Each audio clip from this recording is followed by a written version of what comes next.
Olá, nossos amigos que acompanham o Ruralidades pela internet e também pelo programa da rádio.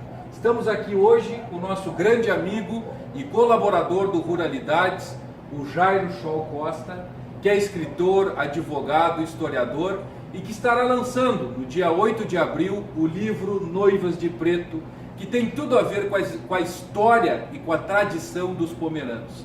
Jairo, meu amigo, uma honra te receber aqui no Ruralidades. Quero que tu conte para nós um pouco do que é o livro Noivas de Preto e quando vai acontecer o lançamento para os nossos ouvintes e também aos nossos telespectadores do Ruralidades. A história das Noivas de Preto, casamento, propriamente das Noivas de Preto, é uma daquelas histórias cativantes que trouxeram os pomeranos na sua bagagem quando atravessaram o oceano na metade do século XIX e se instalaram na Serra dos Estados aqui em São Paulo do Sul. É impossível não mexer com o imaginário. O que seria esse preto? Tinha várias versões. Podia ser a homenagem que se fazia às rainhas, as roupas das rainhas que eram preta.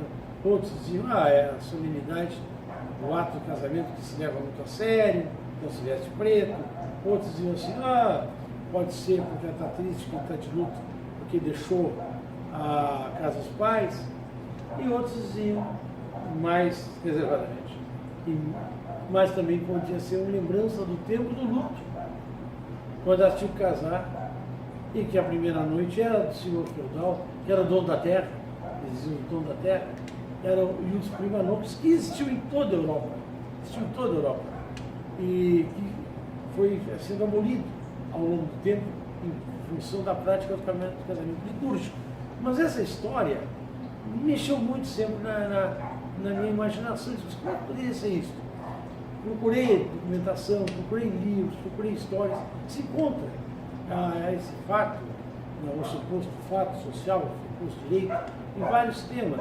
Tem as bodas de filha, Monza, tem o Coração Valente, Braveheart, filme, tem histórias contadas, os livros de George Orwell, Voltaire, Marx, outros. E mas como é que eu consigo trazer isso para esse mundo? Eu reuni tudo que podia existir sobre os pomeranos, tudo que podia existir sobre as vendas, naquele momento histórico, lá 1000 anos mais ou menos, quando eles começam a sair do poliganismo, do politeísmo, passam a abraçar o cristianismo, passam a se germanizar, passam a adotar uma língua, em parte, a língua que seria o baixo saxônio, que depois coloca os elementos da língua surábica, da língua eslava, aquele momento de transição. Uma hora entra dentro do cristianismo, outra hora sai, aqueles momentos de guerras, de conflitos, enfim, que começa a formação desse povo. E aí então eu digo, bom, essa é a hora de nós começarmos a definir essa história. E aí, então se cria para isso, evidente, um feudo, se cria um feudo fictício, se cria alguns personagens que são fictícios, obviamente, para poder dar vida à história. Mas o demais, tudo é real. A geografia, a história, os acontecimentos sociais, os acontecimentos religiosos, os acontecimentos políticos, as guerras, as tradições, as superstições, o paganismo, enfim, tudo isso. São personagens fictícios no mundo real. No mundo real. E aí, eu precisei fazer esta viagem. Porque para escrever um livro desse, Rodrigo, tu tem que abandonar o século XXI. E tu tem que te abandonar. E tu tem que viajar 800 mil anos atrás e te colocar lá no meio deles e entender como é a dinâmica, como é o pensamento. Porque tudo é muito diferente, tudo é muito estranho. Para os leitores, eu tenho certeza que se quiserem ler o livro de João, dizem assim, meu Deus, é outro mundo, é um outro universo. E é um outro tempo com todas as características que não dá para se colocar como parâmetro paralelo atualmente. Porém, o que resta daquele tempo? Resta um vestido preto. E era o preto daquela época e aqui está o preto.